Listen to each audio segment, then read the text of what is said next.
Yes, you're live now, Chair. Hello and welcome to this meeting of the Leaders Portfolio meeting from Portsmouth City Council. I'm Gerald Jackson, I'm leader of the council, and I'll just, I think it's sensible if we run around the screen and everybody introduces themselves so that everybody knows who is here. So if we run through people as they appear on my screen from top left, Stephen, do you want to? Councillor Stephen Morgan, Labour Group spokesperson. Vicky. Vicky Pleatas, Democratic Services here. Donna. Councillor Donna Jones, Conservative Group Leader. Tom. Tom Southall, Assistant Director of Regeneration. Claire. Councillor Claire Udy, Progressive Portsmouth People Group Leader. Jane is loitering, and somebody else, Anna is loitering. Stuart. Hello, Leader. Yes, Stuart Aglen, Local Democracy Manager. Excellent. And then I've got somebody else in the bottom right-hand corner who I can't see because my photo's on top of them. Julian Pike, Deputy Director of Finance. Excellent. And Julian, are you D4 as well? Oh no, that's more Democratic Services people. And we're waiting for Anne Keynes, who's having problems logging into Teams. So we'll see. Here's Anne. But let's go through. So by nature, there's no apologies for absence in that we are all here. Correct. Declarations of members' interests. Stuart, I'm just thinking if, do any of us have a Ravlin conflict of interest? Yeah, you're on mute, Stuart. Yeah, sorry.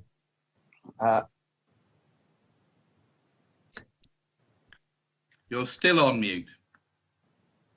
Have you checked with the city solicitor before the agenda went out? No, because I'm not a director of Ravlin, am I? No. So are you council appointees? Yes.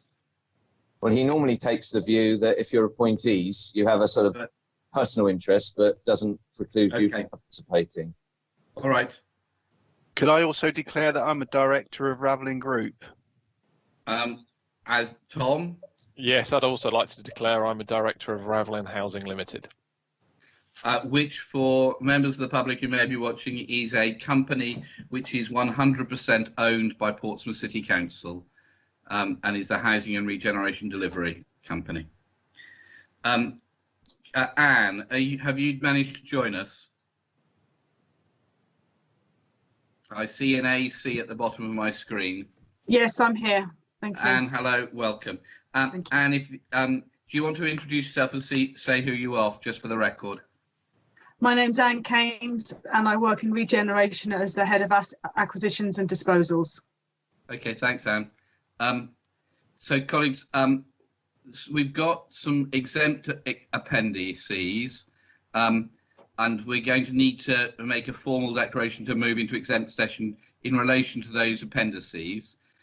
What I'm going to try to do is that we go through the agenda and we do as much of this meeting in open session by not referring to information that's in those exempt appendices, but where we can have the discussion in open session as much as possible. So in relation to the appendices, and which is exempt appendix B for Arundel Street, exempt appendices A and D only for Melbourne Place, Dorothy Diamond, and then the whole of the report in the appendix for the Madani Academy. Colleagues, are you happy for those to be held in exempt session? Agreed. Okay, everybody happy? Okay. I think we should try and do as much as we can in public, like you said. Yeah, no, I am. It's just what you mean then. Just in terms of the minute, in terms of the minutes, Donna, we've got to make sure that those appendices remain exempt. Oh, sorry, beg your pardon. Yes. Is that okay? Yeah. Mm-hmm. Okay, wonderful. In which case, could we then do Arundel Street first?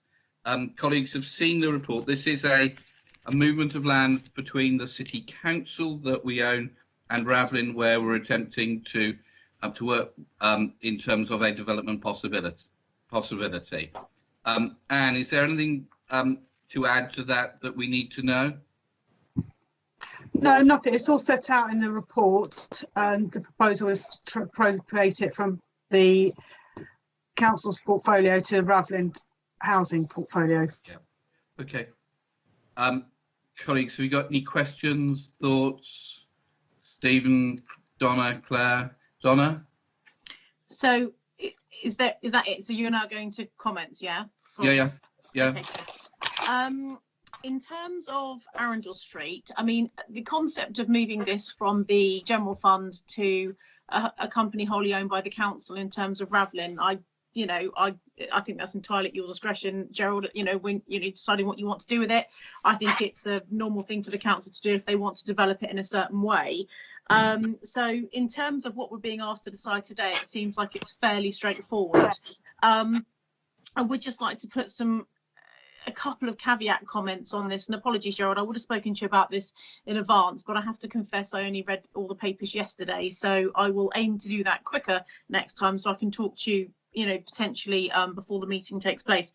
But when I last caught up with Tristan Samuels about this scheme, it was looking like to build the number of units there that the council has kind of looked at, and based on I think there were 3 different quotations that came in from people on our development framework, it was coming out at about 295 per unit, which is almost probably double what 1 and 2 bedroom flats in that area are worth.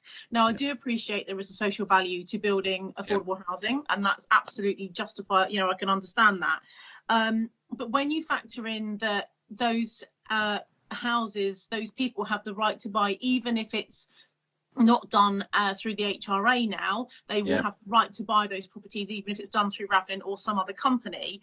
I'm just slightly concerned about the council taking on a huge amount of debt, paying almost double the price for a unit to be built there, either 1 or 2 bed, when tenants have the right to buy, which means that they'll be buying at an 85% discounted rate, potentially in 7, 8, 9, 10, 15 years time, and we're then left with that long-term debt. The business case was a long way from where it needed to be the last time I saw it, but I will caveat that as saying that was about 5 or 6 months ago, so there could have been a lot more work done. When Raveling was first created under the administration that I led, one of the concerns I had when we were looking at putting Dunsbury into Raveling was the tax liability position, and I think that there was still a lot of work that needed to be done there. Now, you may well have done that. I don't know the answer to that question, and I haven't asked it of officers, to be fair to them too. But I do think that when we are building things like this, there is a 40% tax liability on profits. Whether or not the HRA is an option as well as Raveling, and just because this asset goes into Raveling now, subject to it not increasing in value a lot in the future, it could be transferred back to the HRA without triggering a capital gain potentially as well. So I think really it's just my comments to you, Gerald, around the tax position, around the viability of the business case, not necessarily things for today. I know that, but just longer term. But the concept of transferring it into Raveling, if that's what you want to do, then you've obviously got more information than I've got on this anyway. So I think in terms of those issues, I have a great deal of sympathy for a lot of those, and my understanding is we're going out to look for tenders for the potential build here, and I hope that the cost per unit will fall substantially, because the prices that have been seen, and the prices I've seen have been lower than that, even at that point it's difficult to make the sums add up. But I think we'll need to have a conversation, because my understanding is that effectively in the city centre, the ability for it's market failure.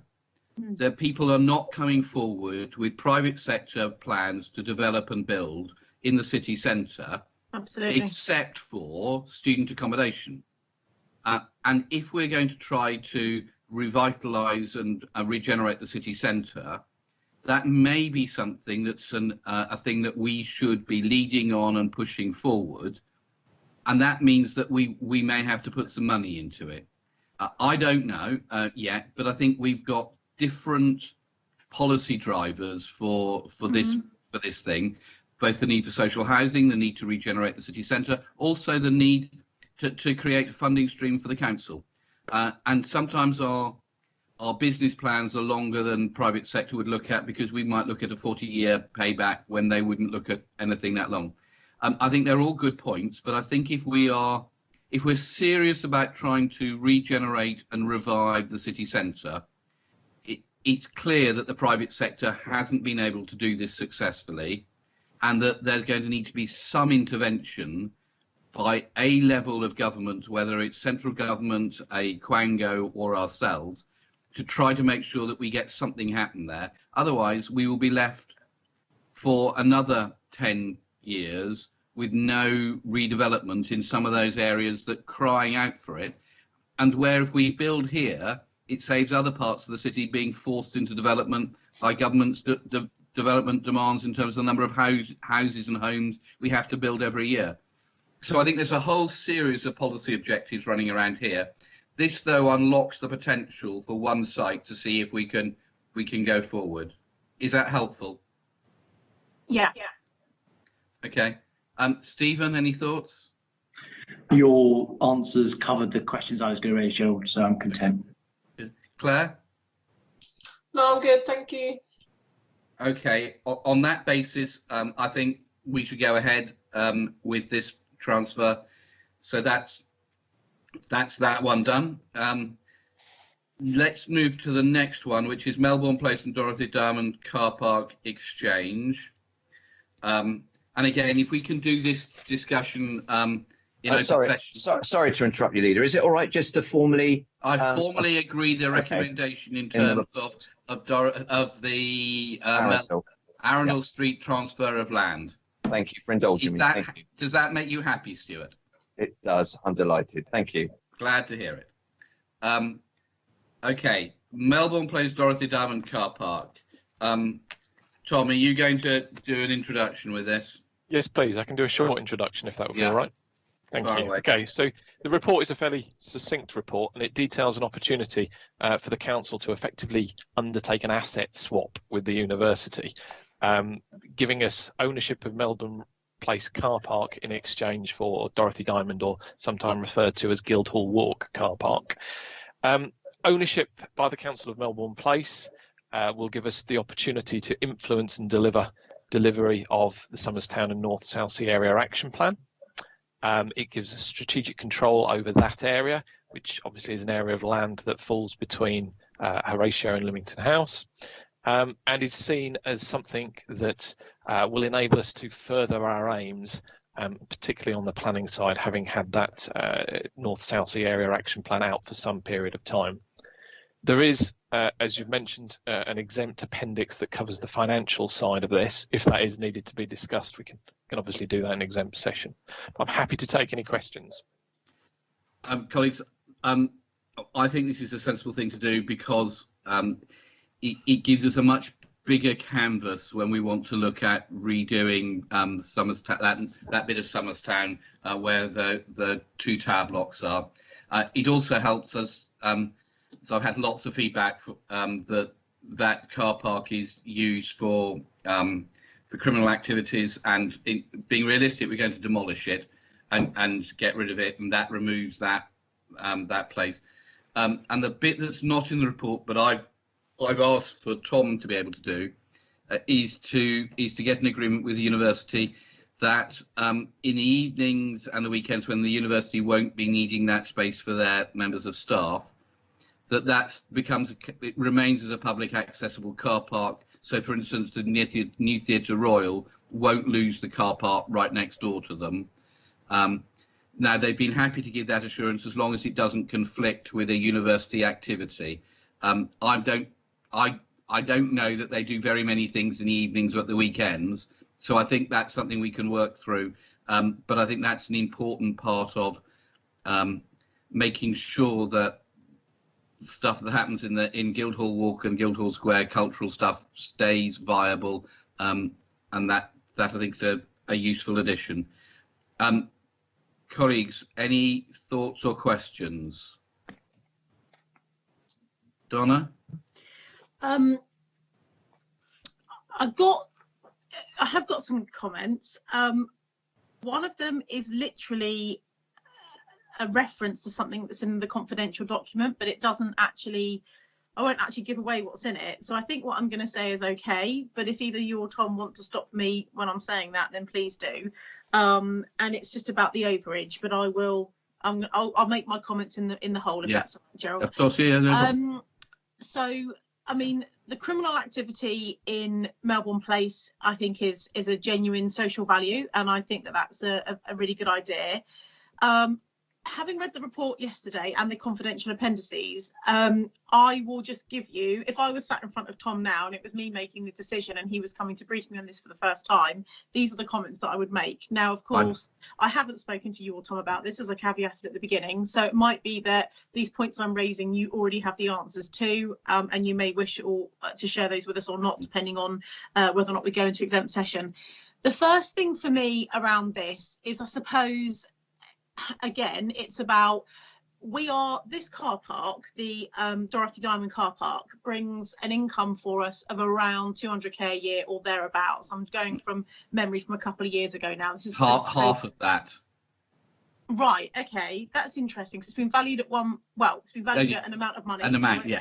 It's been valued at an amount of money, which would lead me to believe that the income was greater than that. Scaling it to, for example, the value of Isambard Kingdom Brunel, I know how much income that brings in. So, okay, fair enough. But nonetheless, okay, it brings an income in, right?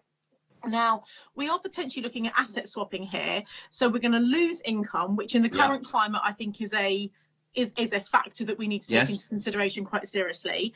And if we had a never-ending porridge pot of money to develop within the HRA, I would still think it's worth giving up that loss of income to build really high-quality, brand new social housing, literally a stone's throw away, and particularly on the edge of the Somers Town Master Plan, which, as the report quite rightly identifies, is something the council's agreed and signed up to.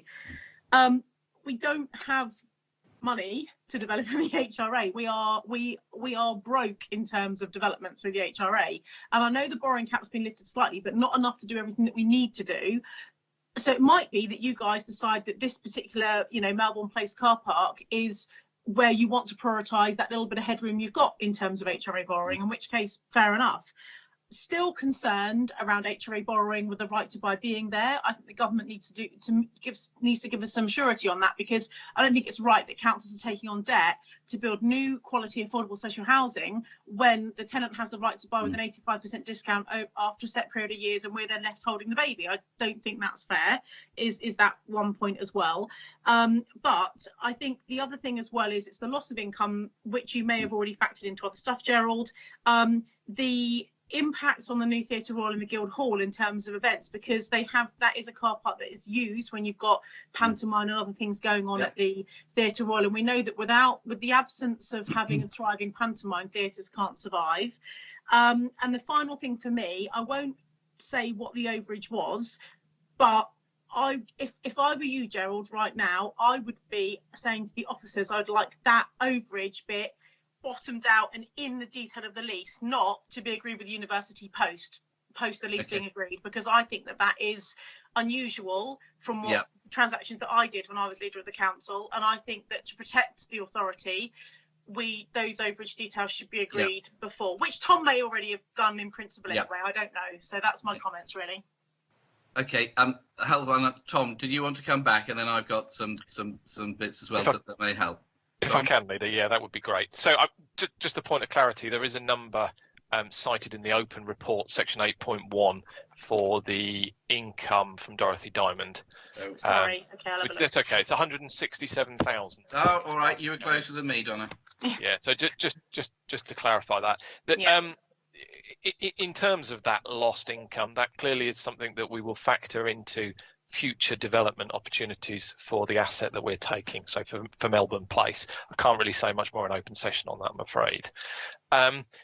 In terms of the overage, and clearly all of the heads of terms have been put there in the confidential appendix, I suppose the point I would make is, this is a negotiation, and there are some points that, yes, do need to be further detailed, but I'm more than happy to talk about that in detail in exempt session, or perhaps come back at a further point for member discussion on that.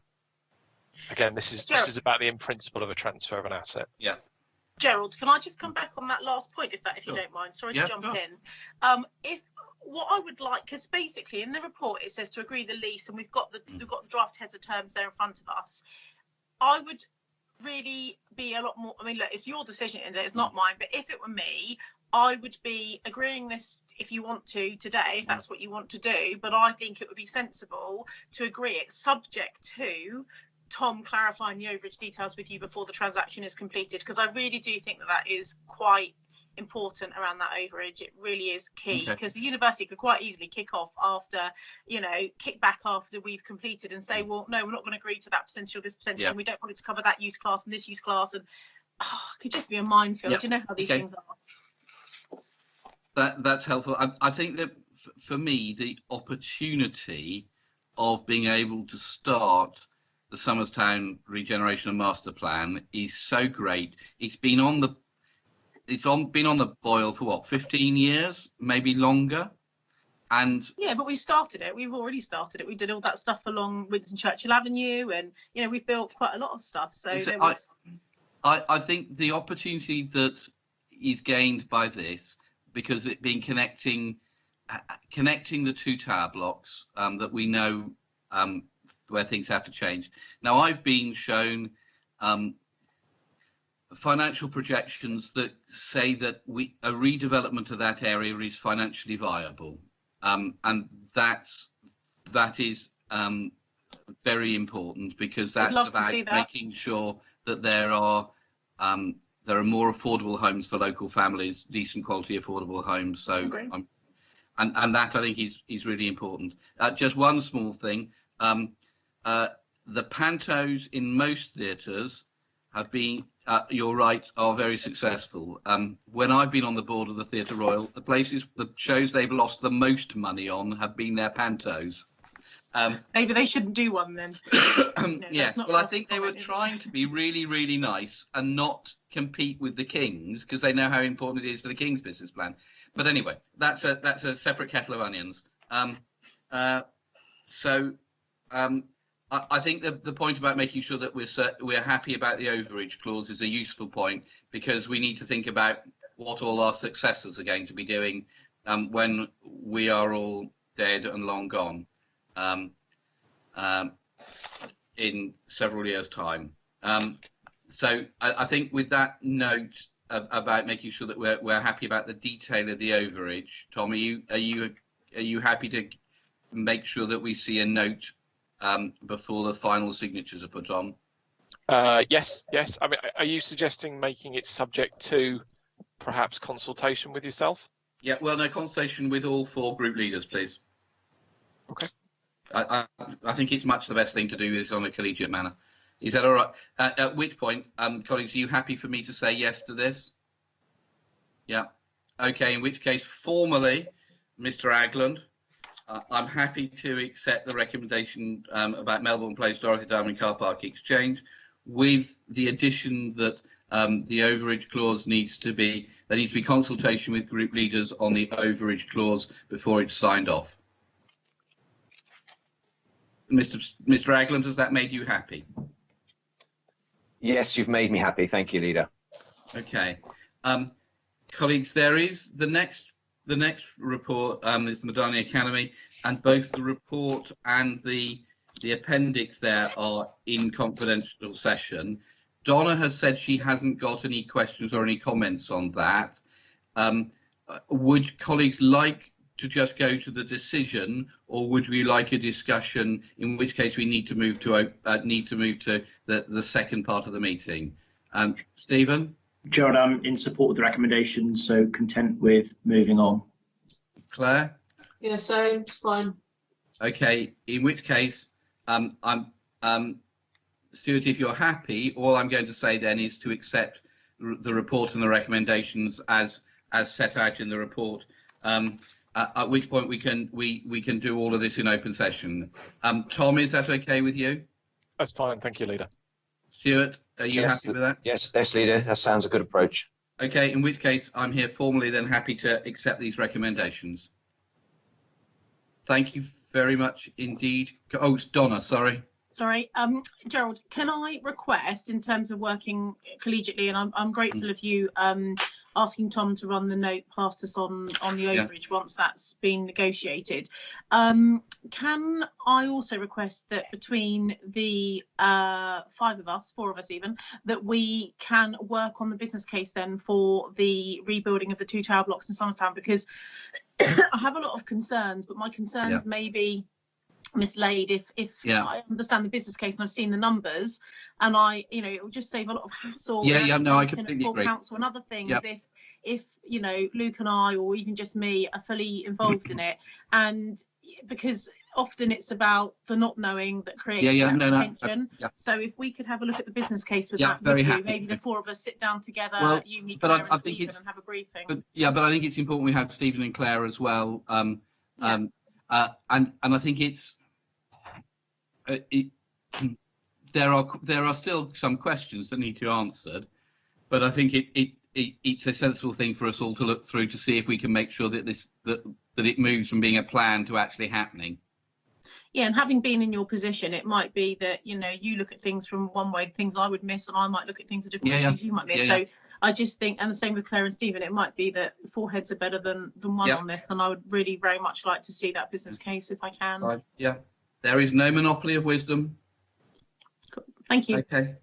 Okay, folks, thank you very much indeed for your time today, and have a good day, folks. Thank you. Thank you. So Bye-bye. Jane, you can stop the recording. Thank you. I'll let you know when the meeting is closed. Thanks. Excellent. Thanks, Vicky. Thank you. Lots of fun. Didn't need the exempt stuff. So you're still being recorded. Please wait for it to be confirmed. Of course. Yep, it's fine. Now it's resolved. Brilliant. Cheers, Jane. Thanks, Jane and Anna, for help. Yeah, we just didn't know what was going to happen. We didn't know whether he was